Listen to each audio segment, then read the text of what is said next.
So you just got done watching the fights. The kids are asleep. The wife's in the other room doing, well, what wives do. Am I the only one that does a goddamn thing around here? How hard is it to pick up after yourself? So decision time. You could either go in the other room and deal with... After all I've done today, you expect me to wanna... Or keep it locked right here, because it's time for the Billy C post-fight wrap-up on the BillyCBoxing.com network. Ladies and gentlemen, I give you Billy C. We're coming to you live from the Billy C studio in Lake George, New York. I'm Bill Caligero, and it's time for Billy C's Kovalev-Pascal post-fight show. Glad you could join us. Phone line is open, 845-228-8710. What's your thoughts, man? Fight just ended. Sergey Kovalev stopped Jean Pascal officially at 1 minute and 3 seconds of the 8th round. I thought it was a great fight. I loved every minute of it. The card, the beginning of the card, Isaac Chilimba fight, I barely could keep awake for. The Glazkov, Steve U.S.'s Cunningham fight, I felt that Cunningham got robbed, but we were treated to a great one in Kovalev-Pascal. My initial thoughts are that Sergey Kovalev, his defense needs to be worked on, in my opinion. He was left wide open a lot of times, and Pascal, with his unorthodox style, was able to score some pretty hard shots, I thought. But anyway, phone line is open. We got my man Dax on the line right now, man. What's your thoughts? I thought it was a great fight. And what it really told us, one, we know that Pascal is, everybody knows Pascal is a really strong fighter early on, and that's exactly what he was tonight. I was a little bit more surprised that he was sharper for a couple rounds than I thought he was going to be. But, the Kovalev detractors and the Kovalev critics are going to say, well, see, it showed that Kovalev isn't that good because Pascal won those 2 rounds. But you know what? Kovalev had Pascal out on his feet more than once. That fight could have been stopped at the end of the 2nd. Pascal was walking back on his Queer Street at the end of the 4th, at the end of the 6th. And the 7th round, Kovalev was just going after him. And Kovalev showed us something new tonight. He showed us he has some footwork. He showed us he can take a punch. And what I really liked is the increased hand speed, the head movement, and, when he was sitting there twirling the hand in the old Sugar Ray Leonard fashion and shooting it straight down the pipe. John Pascal is a tough guy. He gives a lot of guys problems. One of my main concerns was, how would Kovalev deal with, a rough fight? Pascal did hit him low, and Pascal tried that, but it seemed Kovalev and John David Jackson were already prepared for that because they were using some tactics of their own, pushing down on Pascal, tying him up early, so, they were well prepared. It was a great fight. Good, for both men. Yeah, no, I was like you. I wasn't expecting that much from Pascal, to be honest with you. He impressed me. As a matter of fact, I think it was one of his best performances, to be honest with you, even though I only had him winning the same 2 rounds as Harold did, too, the 5th and 6th rounds. But listen, if you can say anything about Sergey Kovalev, I just think that he needs to work on his defense. His hands are down, and Pascal capitalized on it. He was landing with those funky overhand shots, and they were landing flush. I knew he had a chin. He had been hit before, but man, I didn't realize, even though Pascal has never been stopped before, I never realized his chin, and man, did he show it tonight. I thought the stoppage was justified. He was in some serious trouble. I know it didn't seem it because the camera wasn't on him staggering around, leaning against the corner post the way he was, but I loved the fight. Real quickly, but we got the phones lighting up here. Real quickly, what'd you think of the Cunningham fight? Did you think he got robbed or what? I did think he got robbed. It was fairly close because Steve kind of faded in 8th, but he came back with a good solid 12th round. Yeah, you might have gave him the 10th or 11th, depending on how you looked at it. The fact is that, he also had hurt Glasgow a few times. And in my opinion, I think he banked the first 5 rounds hands down. And what really got me is they only gave him like 4 rounds, so he got robbed. Either way, though, this is the second time Glasgow has gotten a gift decision against the Derek Rossi fight. I had Rossi up by 4 rounds. So, this might be a case of, they're trying to groom one guy who could be a money man in the future and trying to get out with the older fighter and usher him away. Sometimes boxing can do that. Steve has been on the short end of some decisions where he should have won more than once. But, if Glasgow gets the Vladimir Klitschko fight, he's not going to get a gift decision because it's not going to go through the scorecards. I promise you that. Yeah, I thought he also got a gift in the Amadak fight too. I thought that could have gone either way as well. But I was surprised. I thought that Cunningham won. I thought it was close. He wasn't landing as many shots as he was throwing, of course, but he was the busier fighter, and he seemed like he was in control of the fight the whole time. But I thought Glasgow one last thing, just on that stoppage. What a lot of people don't realize is as many times as Pascal was hurt, if maybe, Bill, it was just that last round, I might have said, okay, you can question it. You do have to understand how hard Kovalev hits. But Pascal was out on his feet more than once. In that third round, he was on autopilot, and and Kovalev was coming on stronger and stronger, and he wasn't slowing down. And he has the type of power that can hurt somebody. And Pascal, being the type of guy he is, he is going to go, all the way. He's not going to give up. And at some point in time, in a situation like this is 100%. A prime example, you have to look out for the fighter. Pascal's a young man. He's only 33 years old, so you know what? Don't let him take more punishment than he needs to. He'll be back to fight another day, and I think a rematch should be warranted. Good call, and we'll talk to you next week, my man. All right, have a good night, everyone. Look forward to hearing what they have to say. Dax Khan, you can check out his column up on BillyCBoxing.com. I agree. I think a rematch is definitely in order. And I thought it was worth it. I'm not so sure if Pascal is going to continue. I don't know. I don't know if he's saying he wants a rematch or what. But I do know one thing. I don't think Stevenson has a chance against Sergey Kovalev. Anyway, we got someone on the line right now. What's your name? Where you calling from? What's going on, Billy C? It's Chris from Tampa. Hey, Chris. What's happening, brother? What'd you think? I loved it. I was enjoying that fight from the first round all the way to the end. I thought it was a pretty dominant performance from Kovalev, with the exception of the 5th and 6th round, because I got to say, Pascal's got a lot of heart, and we knew he had a chin, and those looping hooks, they were getting to Kovalev, but it looked like it didn't really bother him. But otherwise, impressed with Kovalev's jab and right cross, and his power. It just was so dominant. And I got to call out nobody here in the chat room right now, because he says that was the worst stoppage in the Berto fight from yesterday. And come on, man, there was no way Pascal was surviving another 2 rounds of that. I thought the stoppage was fine. I thought it was pretty good, and maybe I could even go for a rematch because it was an entertaining fight. Listen, I agree the stoppage was good. Nobody here doesn't know a left hook from a fish hook. Let's be real, So, I mean, it is what it is. It is. Anybody that thinks that, the more belts, the better, I mean, come on. How can you take them serious? So don't let that get to you. But I think he was in trouble. Sometimes guys with the chins that are that good, they get in serious trouble. He was sitting on the stool. He didn't look like he was had it all there. And I'll tell you, my big question is, do you think that the chaos in his corner, because Roy Jones Jr., I mean, listen, I don't know what he was saying because they didn't have the mic open, but he was saying stuff. The Cup man was saying stuff. Russ Ambers, his main trainer, was saying stuff. I mean, I'm wondering who he was actually listening to, and that's one thing I really like about John David Jackson. He's very calm, cool, and collective in there. And Sergey looked like he was in top shape. I mean, he wasn't even breathing hard. He was taking shots, though, Chris. He was taking those shots. Yeah, and that 5th and 6th round. Well, not only that. Listen, first of all, those 5th and 6th rounds, yes, I scored them for Jean Pascal, but they were still close. It wasn't like Jean-Pascal dominated those rounds. I mean, they were still close. I gave them to Pascal, but my point is that the counter punches were working for Pascal, and I think that Kovalev got stunned a couple of times. But listen, he's the best fighter in the light heavyweight division. I don't think there's any question about that.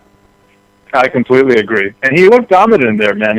He's so strong and tall. Like, going back to Pascal's ring walk, he had like that Rocky IV song playing, and the whole time I was just thinking this is like a Drago versus a Canadian Apollo Creed.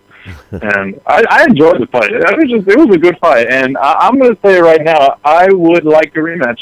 And not just because I don't think Pascal's going to beat Kovalev, but it was entertaining for the fans. And like, who else is Kovalev going to go against? I mean, he really is the beast from the East, along with the Gennady Golovkin in the middleweight division. So these are the top guys right now that I like to watch in boxing. I agree, and I don't think Stevenson is going to jump in the ring with him, and I think Pascal deserves a rematch. I thought that he performed well enough to get a rematch, and there was also one other thing I noticed before I let you go. Kovalev seems to be fighting with a higher level of confidence than he has been in the past. I'm not saying he wasn't confident in the past, but he seems like he's stepped up a notch. It's almost like he's gotten even better, and I think it has a lot to do with his victory over Bernard Hopkins. Did you see that, or is it just my imagination? Oh, no, you're completely on the money right there. He just seems confident. He's going to dominate that division.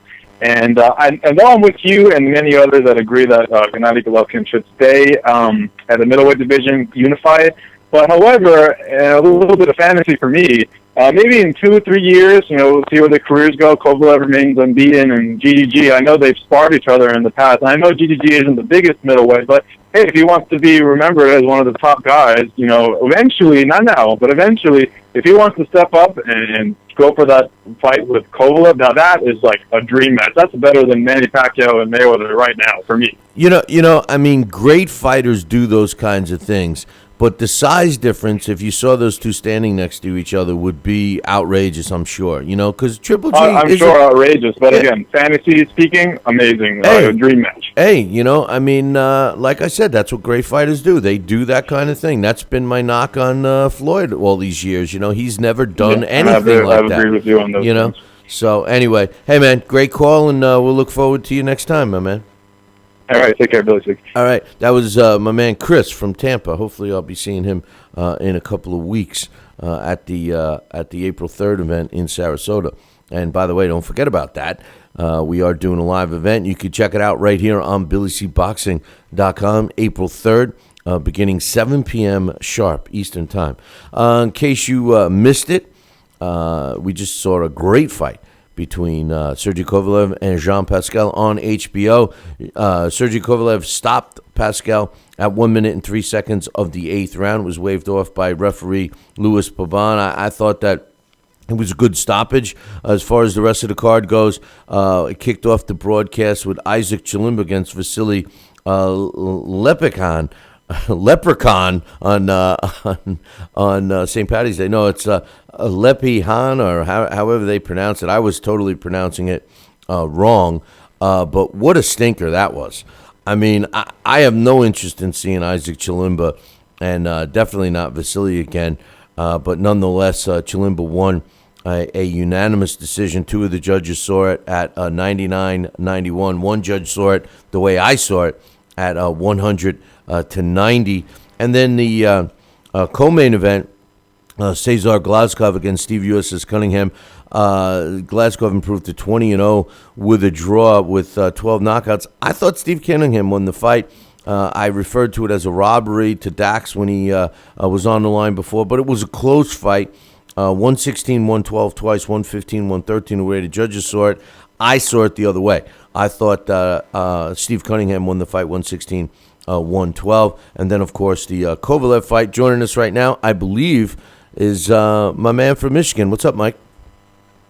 Hey, Billy. I really liked the fight. I really liked Kovalev-Pascal. I didn't like Pascal at all until I saw this fight. And normally, I just think he's a sloppy, just messy, terrible fighter. But man, he really showed some heart tonight. But the stoppage was definitely warranted. I can't believe someone would actually say that this stoppage was worse than the stoppage last night with Berto and Lopez. That's like, it's like two opposite things. It's mind-boggling someone could say that. Well, first of all, wait a minute. First of all, the Lopez fight, he was down twice. I mean, you can't even say that was a bad stoppage. And I picked Lopez, so I love Josito Lopez. I'm not a big fan of Andre Berto anymore at all. But the guy was down twice. The one punch, the first knockdown in that fight, didn't seem like it really hurt him, but then he went down again. I mean, you can't blame a referee, especially what's happened in the last couple of years with these serious injuries and stuff like that, specifically Abdulzimov. So, I mean, you can't blame the referee. Like a lot of referees will say, it's better to stop a fight early than too late, So, but this fight, no way was that a bad stoppage. He was in trouble. No, and he was all over the ring. I know the camera cut away before you could really see it, but right before the camera cut away, you could see him stumbling, not even knowing where he was at, what he was doing, falling into the corner. And the referee sees that. Not only that, but you saw Kovalev pointing at him. He literally stumbled and fell into the road, and that's why the referee stopped it pretty quickly. I'm glad they showed that from the other angle with the replay. Because people I don't think saw it, and then if you saw those two shots and then saw the referee stop it and were pissed, I mean that's when a guy that has a solid chin like Jean-Pascal displayed, that's when they get seriously hurt, man. I don't criticize that referee, although I'm not a big fan of that referee. I don't criticize him at all for his job tonight. For sure, and like I said earlier, the only thing I see with Kovalev that he needs to improve on is his defense. He needs to keep his hands up. Yeah, I don't like how he jumps back, and then he jumps back and his hands aren't necessarily up, protecting his face, and then he gets caught when he jumps back. So yeah, his defense definitely needs to get worked on. But it was an exciting fight. I really liked it. It made up for the two terrible fights before it. But even if the two terrible fights before it sucked, I still thought Cunningham won, and I felt kind of bad for him. Yeah, I felt he won too. The thing about Kovalev is it seems that Pascal showed, and I think that now he needs to improve on that defense, because I think what other people are going to see with that Pascal fight with Kovalev is that you can time him.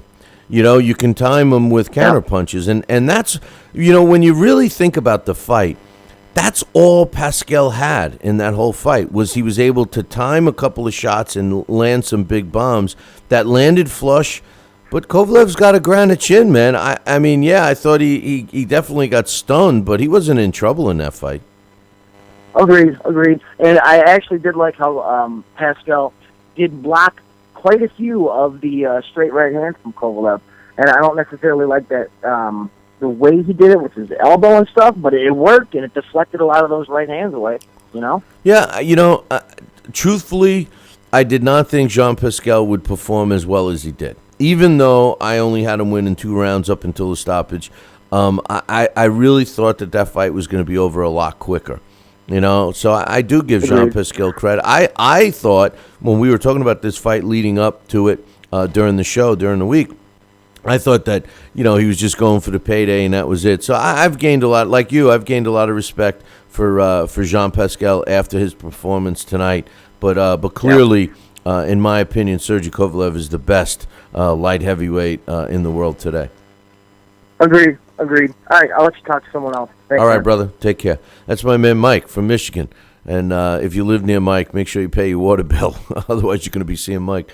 They were talking about Adonis Stevenson laying low and talking to B-Hop, which, listen, Bernard Hopkins, I give all the credit for in the world for his accomplishments, and I was never a big fan of B-Hop, but I respect him, and I clearly think he's a top 25 all-time great, first ballot Hall of Famer. But geez, keep a mic away from him, man. The guy, does he speak English? Is that what he's speaking? I mean, I don't know. He was trying, but 845-228-8710. I know a lot of you guys were trying to call in while I was on the line. I can't, or I could, but I don't answer multiple lines. So I'll only answer one at a time. And speaking of one at a time, Alex Papali's on the line. What'd you think, man? Hey, Billy C, I thought we saw a hell of a fight tonight. Damn right. Awesome stuff. That's what boxing, to me, that's what boxing's about. You know, I mean, you could somebody could try to sell that old sweet science BS to me any day of the week, and who's to say that we didn't see it? But that's what is entertaining. These are the kinds of fights, man, that will bring people back to the sport. Oh, absolutely. We're really enjoying some good times right here. I mean, that was really a terrific fight. I mean, I think all the fights tonight. I mean, in a way, HBO really said, "Hey, don't forget, we still have been around for a while, and we know how to do this." And I think they just had a great broadcast tonight. And not only that, but their main event kicked ass. That was a hell of a fight. I think they're right to be mentioning some of those great fights that we've talked about in the Blast from the Past when we did Matthew Saad Muhammad, who is one of the most.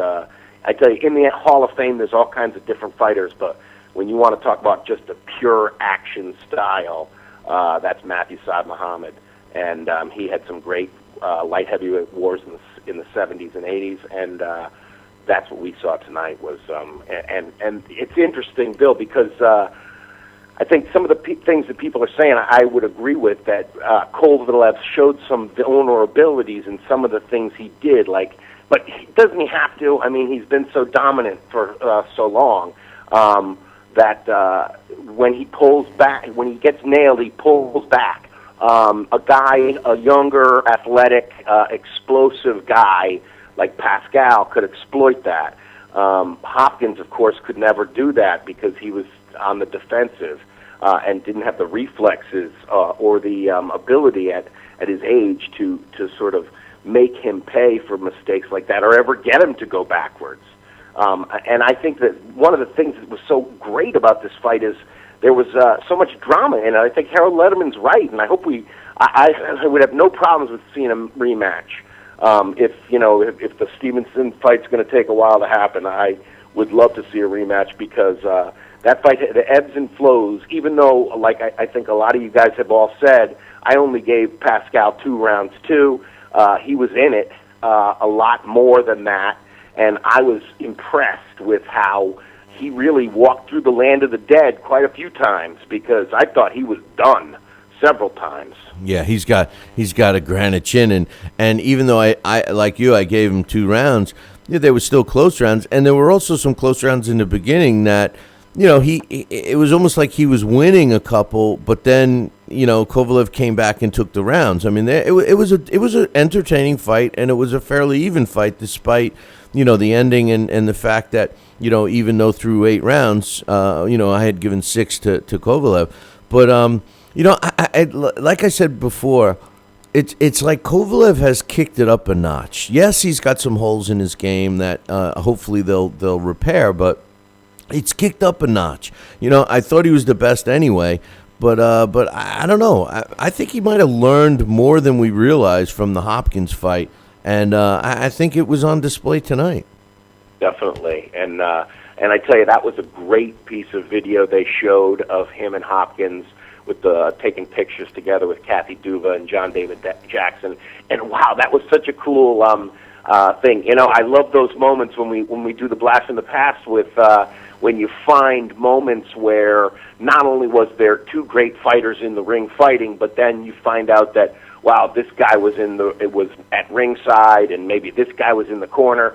Well, tonight you had such a great thing there that HBO pointed out, where Hopkins was sitting ringside doing commentary. Not only had he had fights with both combatants, he had also fought their trainers. Right. And then earlier in the night, you got a former welterweight great, James Buddy McGirt there. I mean, there was a lot of fistic stars in the house there in Montreal. It must have been quite an atmosphere. And it seemed, because I do the boxing on TV ratings, and I'm sitting there and I'm looking at the crowd. The place was packed, but they were quiet. Those first couple of fights really didn't get them jacked up, but then once this fight started, all bets were off, man. I mean, it made up for it. And you point out something really great a few moments ago about the segment you and I do with the Blast from the Past, they mentioned Matthew Saad Muhammad, but they also mentioned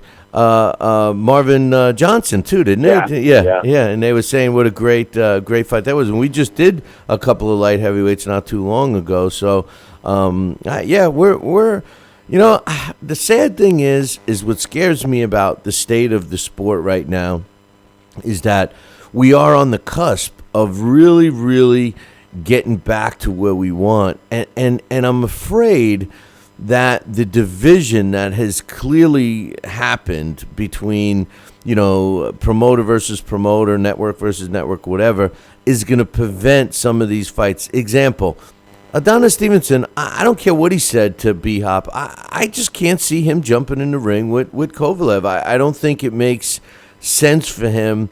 Aside from doing what's right for the sport, I don't think he's going to do it. What do you think? Wasn't that a fascinating moment, though, to have Bernard Hopkins put pressure on him like that? Yeah, I don't know. I hope he does. And like I said, I mean, if it does take a while, I don't mind seeing a rematch of this first. If that's going to be on Kovalev's calendar, is Pascal too. And then Stevenson next. That would be great to see, because that was one of those things about those guys, the Cowies and Matthew Saad Muhammad and Marvin Johnson. They fought each other, multiple times. Yaki Lopez, so there's no reason. That's one of the things I didn't mind about the stoppage, because even though for a second I was like, oh, come on, he came back from that before. He had taken so many shots to the head. He did. And we know that, the cumulative effect is also a problem, not just in the instant where, he looks like he could go on. I think that in that sense, it preserved him in the sense for another day. Yeah. Look at the replay. He got nailed again with two big rights before Pabon steps in. So. And not only that, but a lot of times if a fighter is not hurt, they'll be arguing, jumping up and down. He was still in his corner looking pretty beaten up, I thought. I don't think it was just bummed out. I thought that he was physically, I wouldn't be surprised if we read that, he spends the night in the hospital. I really don't, I think he should, because when they showed the punch stat numbers, and they do that thing that I like, where they show the two outlines of the bodies, and they show where most of the punches landed. I forget what it's called, punch zone or something. But supposedly 95 punches were to the head of Pascal. That's just a shocking number. I hope he goes to the hospital. Let me ask you a question real quick. Let's say they have the rematch. Do you think they should have it in Montreal, or do you think that they would be someplace else? Well, that's the thing. In a way, it would be cool to have it in Montreal because the atmosphere is so nice, but you'd think, well, maybe it's more fair to have it somewhere where Kovalev would want. But see... that's what I like about Kovalev. Where's his hometown? Right. Exactly. He seems... They can have it in Chelyabinsk. I don't right. think so. Right. He's like a road warrior, and I think that's what really attracts me to him even more. He goes... I tell you something. One of the things I love about this guy is, and I think you get to see it in probably two of the top guys in the sport right now have these incredible jabs that their jab is a power punch, and it's Kovalev and Rigondeaux. Other guys have powerful jabs too, but just Kovalev and Rigondeaux it looks like they're sticking a pole in your face.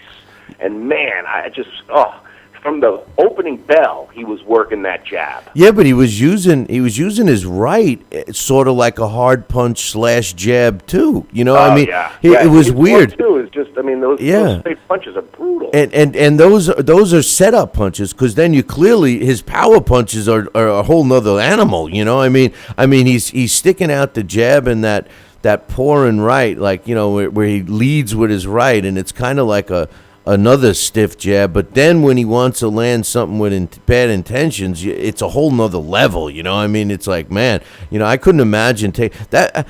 Like I said, Jean Pascal, I've had this love-hate relationship with him, kind of. Sometimes I like him, sometimes I don't. And of late, it was more towards, I wasn't too crazy about him. But I gained a lot of respect for him because he took a lot of shots tonight, and he definitely was timing Kovalev. And I hope John David Jackson goes back to the drawing board with Kovalev and tries to tighten that up, because not that there's somebody out there right now that could do it as well as Pascal. It's a hole in his game. I think he needs to plug. Yes, yeah, I think it is something to work on, and that's good. And that's what's great about this, Bill. And I think that's what I think people should take away from this is, a friend of mine just left a little while ago, and we were listening to the post-fight interviews, and Pascal, he did complain a little bit about the stoppage, but then he, was very gracious and was willing to do. He wants a rematch too. You win more fans in a way from things like that. Losing's part of life. I mean, that's one of the things that I think is really unfortunate about the sort of Mayweather effect on the sport, is this idea that you should never, have any blemishes on your record. Loss and dealing with loss is part of life. It's part of the sport. Everybody loses eventually. I mean, look at that. You think Hopkins wasn't a great fighter? This is a guy who beat him. That's what eventually happens to every fighter. Yeah. And I mean, that's one of the things that I thought was, fighters who risk are fun to watch. That's why Kovalev's fun to watch. That's why Pascal's fun to watch. And as much as he idolized Roy Jones, he proved tonight he's got a better chin than Roy ever had. Oh yeah, and let me tell you, I mean, I was never a big fan of B-Hop, but in my book, regardless of what happens, he finishes higher on the all-time great list, my list anyway, than Floyd will. For sure, I think, because of that, because of that fact, not because he's lost, but because he's challenged himself way more than Floyd has, But what was your thoughts on the Cunningham fight? Are you like me? Did you think Cunningham won that fight, or what did you think? I did, but I did think Cunningham got ripped off, but I did not score it round to round, and I was just listening and taking notes, but like I said, I did not score it from the beginning, and so I don't know mathematically how off I have it. But when they were reading out the scores, I thought they were going to say Cunningham, and he thought they were going to say Cunningham. So yeah, I do think that they gave Glaskov the benefit of the doubt for his power shots. I mean, to me, you land more and you push the fight like Cunningham was the one pushing the fight. I didn't think that fight was all that dull. I thought that there was drama in that fight, and it was interesting seeing the two guys try to work out their strategies. The first fight I thought was a bit of a dud. Oh my God! I literally had to make a pot of coffee for that fight. I'm not kidding you, man. I was falling asleep, and I'm going, I'll never make it to the post-fight show with this fight. That fight was terrible. But I agree with you about the Cunningham-Glasgow fight. I was shocked that Harold was so adamant about how terrible the fight was. I didn't think it was that terrible, but it's a case of when you look at the judges in that fight. I thought that Cunningham won the fight because he was busier and he was landing punches, but I wasn't ringside. And when they, and not that I like the punch stats, because you know how I feel about that, but at the end of the day, they were saying that a lot of those punches weren't actually landing. And, that's something that you know as well as anyone, that you really don't know unless you're sitting ringside. Even if you're live and you're sitting back in the nosebleed seats, you're not going to tell. So, in that case, and the fact that it was a close fight, you got to kind of think that the judges might have been right. I thought Cunningham won, but, it was a close fight. I don't know if I was correct in saying a robbery. I don't want to be like Teddy Atlas, corruption, right. robbery. It could very well have been, a 7-5 type fight that just broke, didn't break his way. But I think Dax was right pointing out that, it does seem like it happens a lot for Glaskov's benefit. It's not the first time.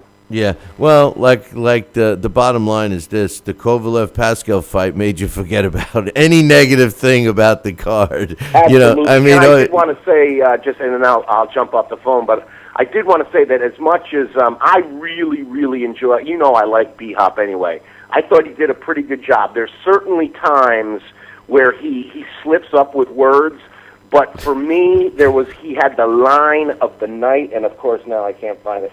Oh, here it is. When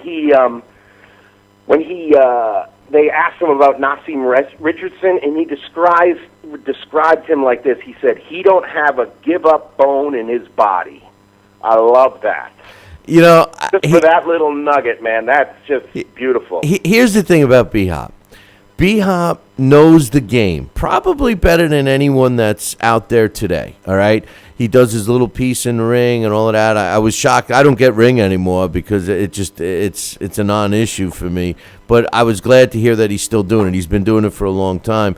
And, he definitely knows his stuff. And his perspective, I like. I enjoy it, But his delivery is less than desirable, But I would live with him and his calm, cool, collective approach. I would live with some of the words that I don't get what he's trying to say. I'll live with that. A couple times like that. Yeah, he'll say a word and it'll be like, huh? Did he just use that word? But then again, who am I? I mean, I'm worse than everybody, So, but I would take him over Roy. I'm not a big fan of Roy anymore as a commentator at all. I think that Roy is just too much. I mean, look at Roy in the dressing room with Jean-Pascal singing his song. That was his song. Nate Campbell too. Although Nate Campbell brought a guy that might have been robbed against Chris Arreola, or I guess at the end, Chris Arreola won that fight the other night. But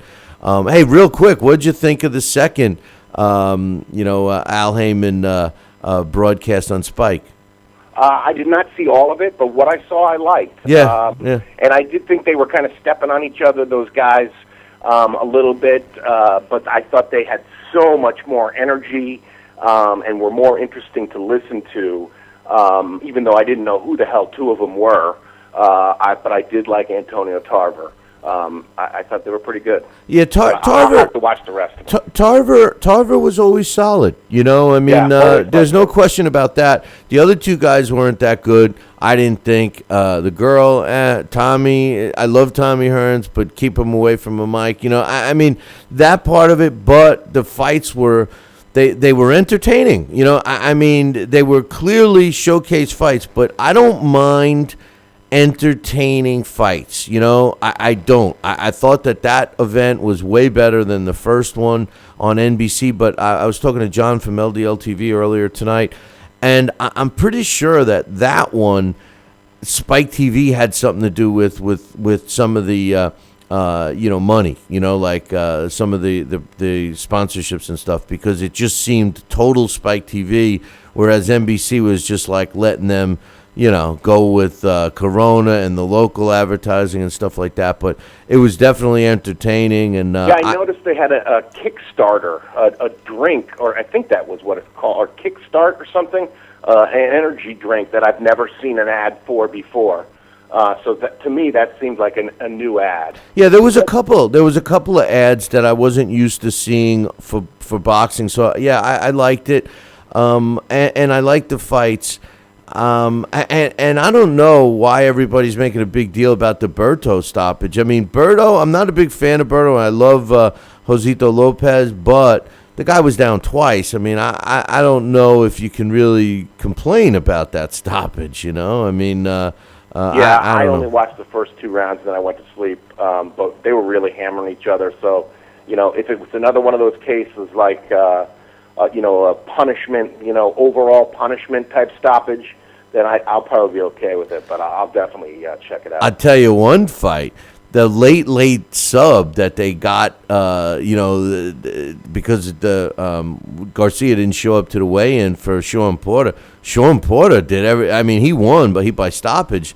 But he was getting nailed, man. I mean, Sean Porter better tighten up his game too, man. Definitely, yeah, that was a good fight. It turned out being a good test for him. That's what I'm saying. That night, and Chris Arreola looked terrible. Either that or that. God, that fight was fun, but yeah, it was like a guilty pleasure. I know. You felt like you're like, why am I enjoying this so I know, much? and I'm like a Chris Arreola fan, and I'm saying to myself, maybe Chris Arreola better go back to Coronas and tacos because maybe boxing's not for him. That wasn't supposed to go to distance, man. That was supposed to end in 2. Disappointing that he showed up like that. Yeah, but anyway, a couple of good nights of fights, brother.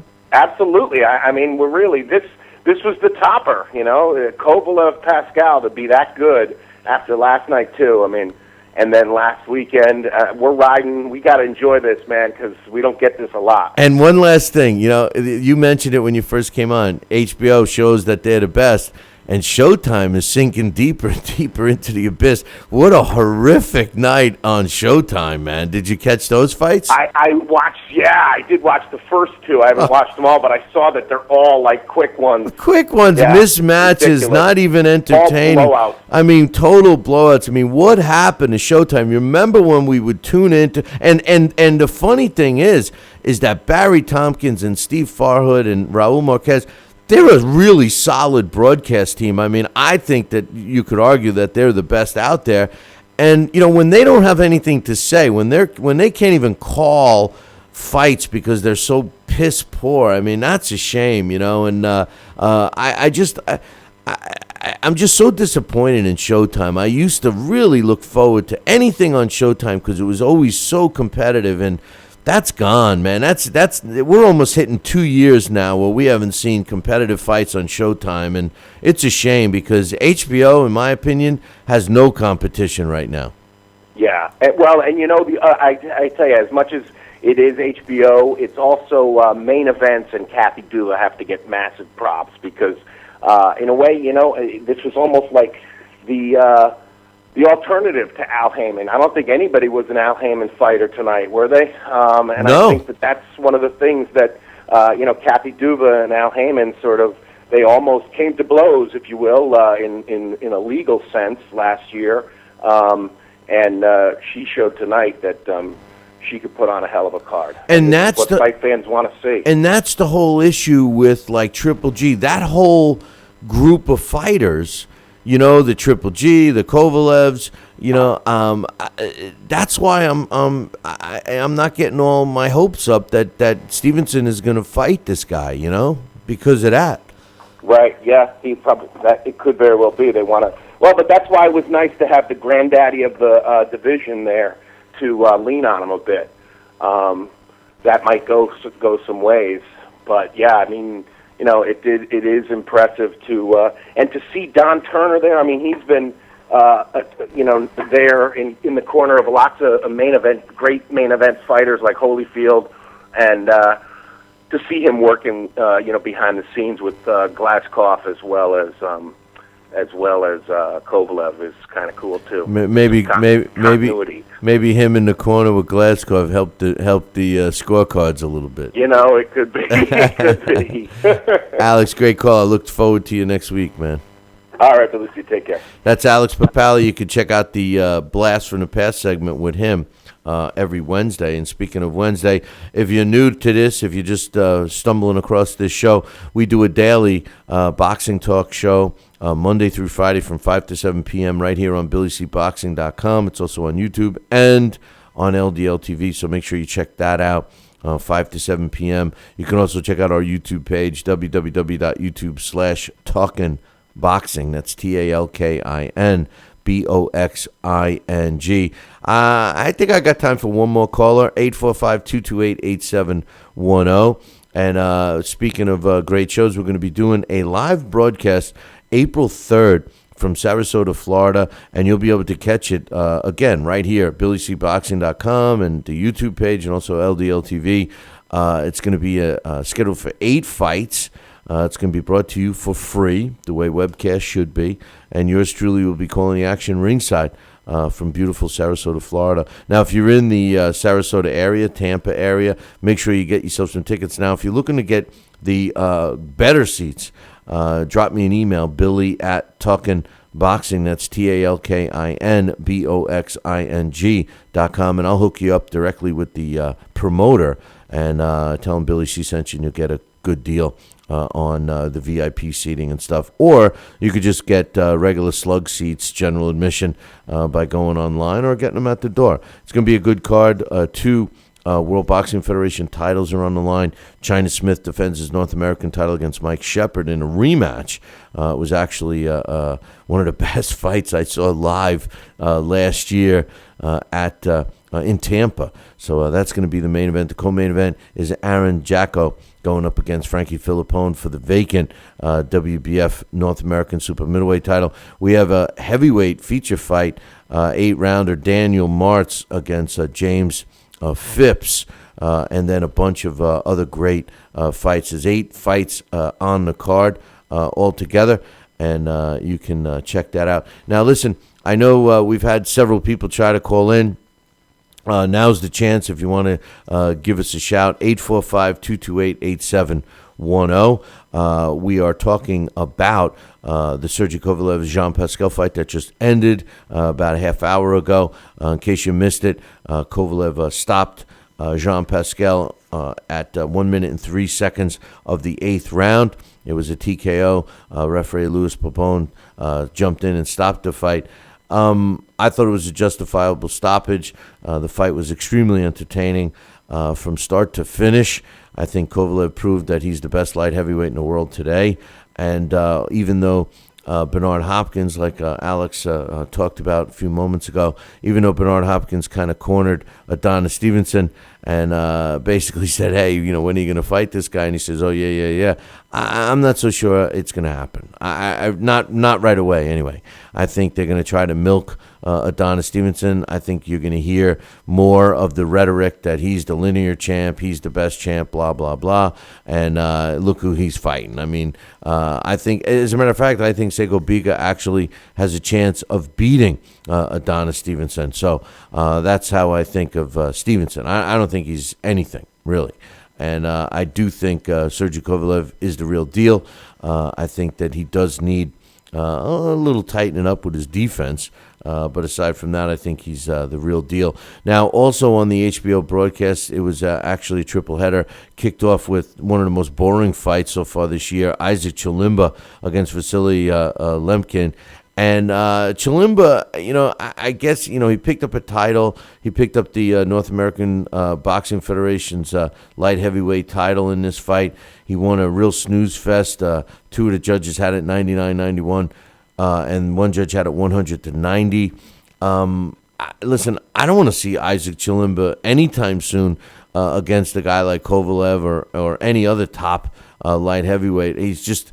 I know he's a good boxer, but he's a boring fighter. I like the excitement factor, and I think we need to continue that. And unfortunately for Isaac Chilimba, he doesn't have any pop, no power, and he fought a guy that just didn't have the skill set, and really he should have finished him off.